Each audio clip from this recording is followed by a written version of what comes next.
Yeah, here we go. Mr. President, more than 22 million Americans are currently unemployed Yeah. as a result of this.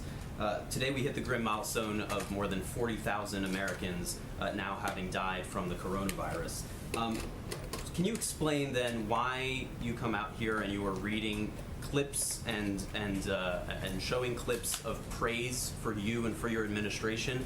Is this really the time for self-congratulations? Well, I will tell you this. What I'm doing is I'm standing up for the men and women that have done such an incredible job. Not for me, for the men and women, admirals, vice president, if I might, but all of the men and women, thousands, tens of thousands of them that built hospitals in New York and New Jersey and all over this country in record time. They'd throw up 1,000 beds in 4 days. I'm sticking up for those people. Those people have been incredible. I'm also sticking up for doctors and nurses and military doctors and nurses. The clips that you played and what you read earlier was praising you and your administration. All I played today was Governor Cuomo to do that, sir. saying very positive things about the job the federal government has done. On this And day, those more than people, 40,000 and Americans have now died. those people have been just absolutely excoriated by some of the fake news, like you, your CNN, your fake news. And let me just tell you, they were excoriated by people like you that don't know any better because you don't have the brains you were born with. You should be praising the people that have done a good job, not doing what you do. Even that question. So just so you understand, if we didn't do a The question is job, why now? Not why are you doing it, I'll tell but you why now. Are you ready? Because these people are right now in hospitals. It's dangerous. It's going to a battlefield. And I want these people, I want you. wasn't about I want hospital you in the. workers, sir. This wasn't about It's the all about doctors. that. It's was not about about you and me. your No, administration. nothing's about me. Look, you're never going to treat me fairly, many of you. And I understand that.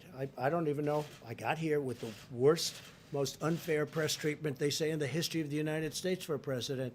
They did say Abraham Lincoln had very bad treatment, too. Let me just tell you. It has your name in it. It talks about Trump remaking the playbook. Well, that's a positive thing because that's an exercise in how to do it and what to do. And that's good for the future. People can learn from that. But I want the men and women of this country that are in danger, the admirals and the generals that have done a job like they've never done before. They're in war. We're in war. You know, I call it the invisible enemy. That's a war. And it's a dangerous war. We're also at a level, when you said 40,000 people, and you're right, almost 40,000 people. And what, oh, more than, okay, good, correct me. 41,000. Good, well, I'm really glad you corrected your CNN. But here's the story, let me just tell you something. If we didn't do what we did, the 40,000 right now could be 1 million people, not 40,000, it could be 1 million. We're tracking at much less than the lowest possible estimate. And that's a great tribute to a number of people and a number of things.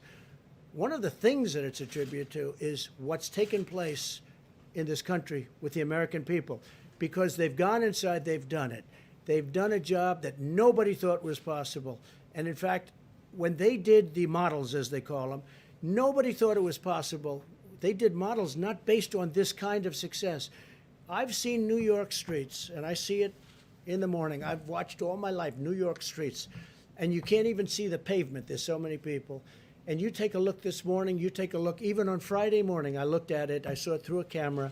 There wasn't a person on Fifth Avenue, there wasn't a person on Madison Avenue. I've never seen anything like it because people have really listened to instructions and they've listened to what we've had to say, and the professionals, they've listened. And those people should really give them a lot of credit, including people like you, because you just don't have the sense to understand what's going on. All right. Yeah, please, go ahead. Thank you, Mr. President.